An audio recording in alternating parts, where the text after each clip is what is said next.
Chapter 5. Before I discovered the 5-second rule, if you asked me to give you examples of courage, I would have given you a list of history makers. I never would have said that courage is what it takes some days to get out of bed, speak to your boss, pick up the phone, or step on a scale.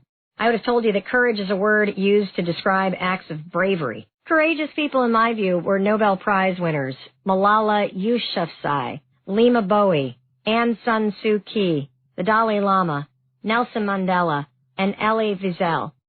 I would have thought about Winston Churchill in Britain standing up to fight against Nazi Germany, or Rosa Parks standing up for her right to keep her seat on the bus, and Muhammad Ali steadfast in his religious beliefs and refusing to fight in Vietnam.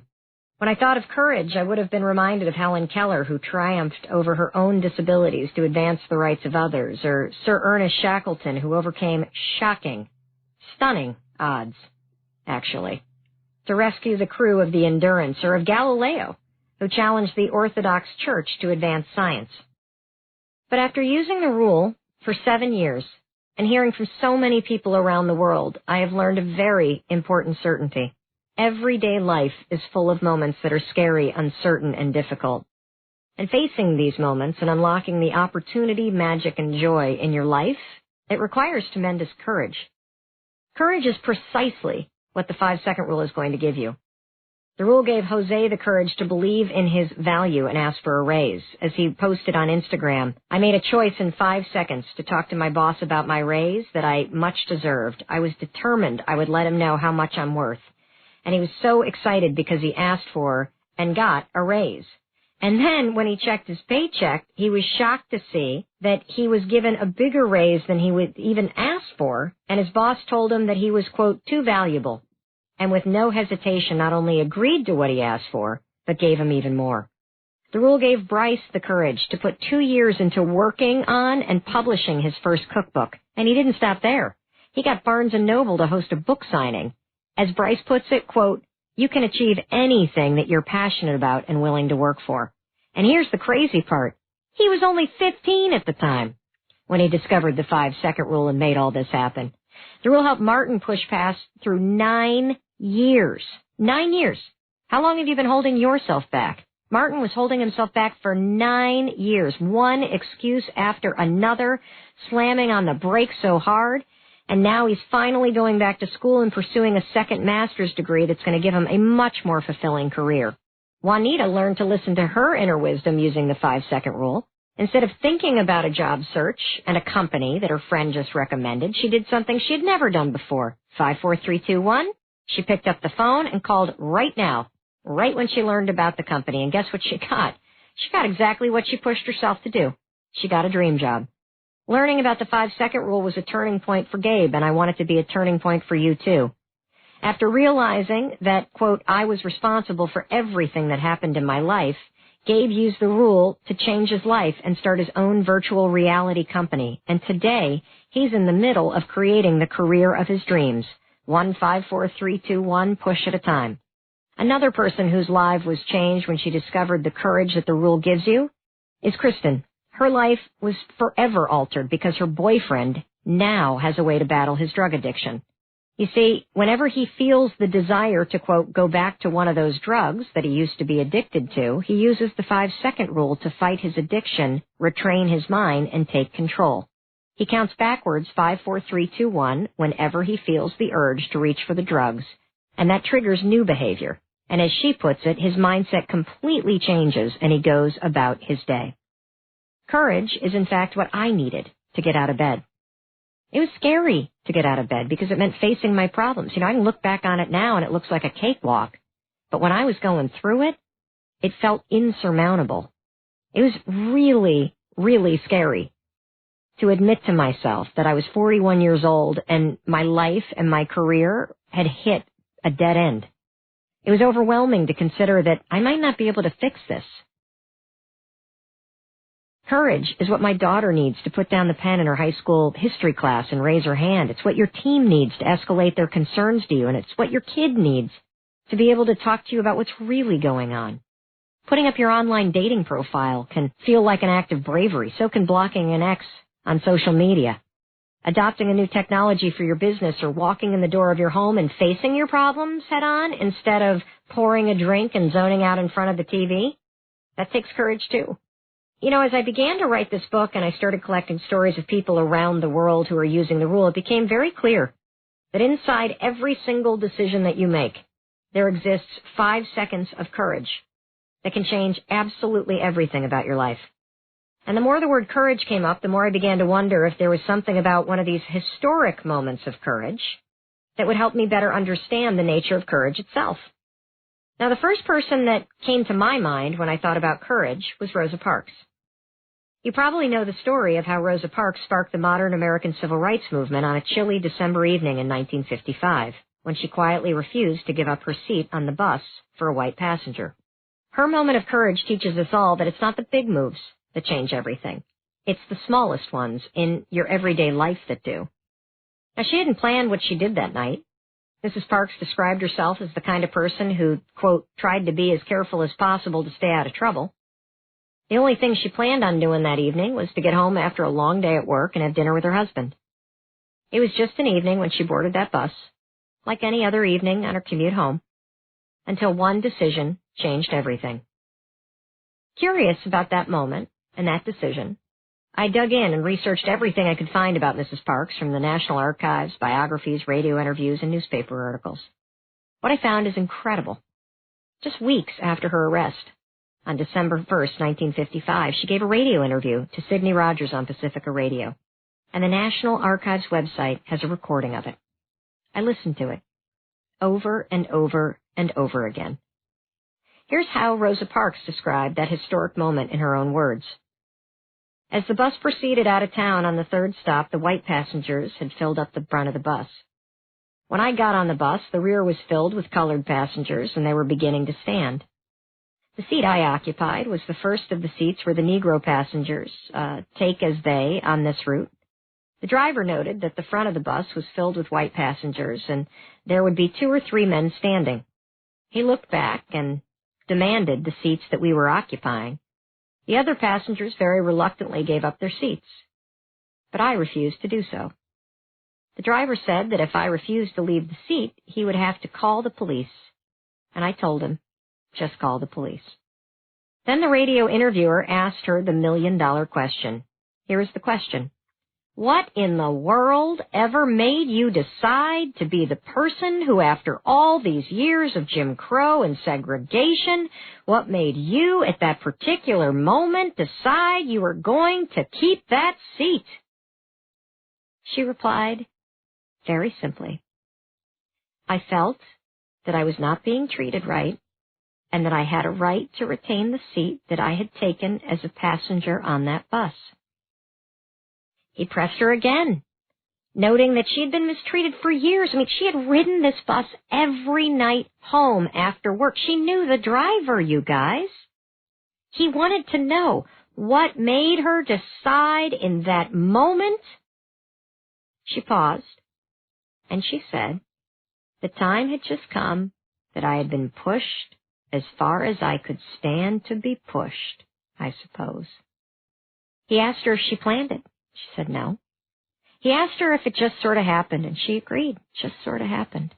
Now, this is a critical detail. Rosa Parks didn't hesitate or think it through. It happened so fast she just listened to her instincts. Her instincts were signaling her, you're not being treated right. And she pushed herself to follow him. Now, since she didn't hesitate, there was no time to talk herself out of it, was there? Imagine if she had stopped and thought about it. She didn't. You know, coincidentally, 4 days later in that same city of Montgomery, Alabama, on December 5th, 1955, there was another 5-second decision that changed history. The Montgomery Improvement Association was formed in response to Mrs. Parks' arrest, and a 26-year-old black preacher was voted by his peers to lead the 381-day bus boycott that ensued. On being nominated to lead the boycott that night, the young preacher would later write, "It happened so quickly that I did not have time to think it through. It is probable that if I had, I would have declined the nomination. Thank goodness he didn't stop and think. He would become one of the greatest civil rights leaders of all time. His name, Dr. Martin Luther King, Jr." Dr. King was pushed into the spotlight by his peers. He was nominated, and he didn't stop and think. Rosa pushed herself. They both experienced the power of a push. It's a moment when your instincts, your values, and your goals align and you move so quickly, you don't have time or reason to stop yourself.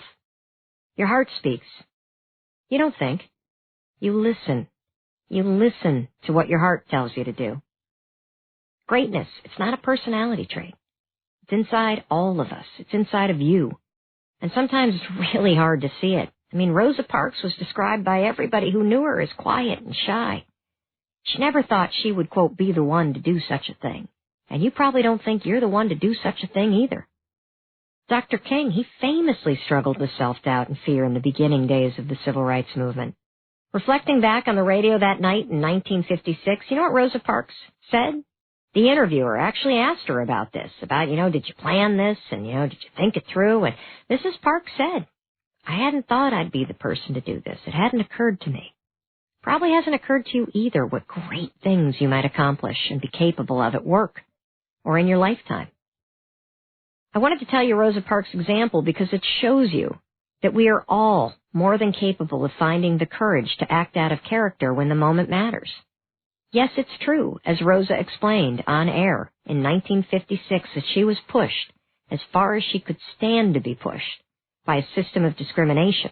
But in that singular moment, she was pushed forward by something way more powerful, herself. That's what courage is.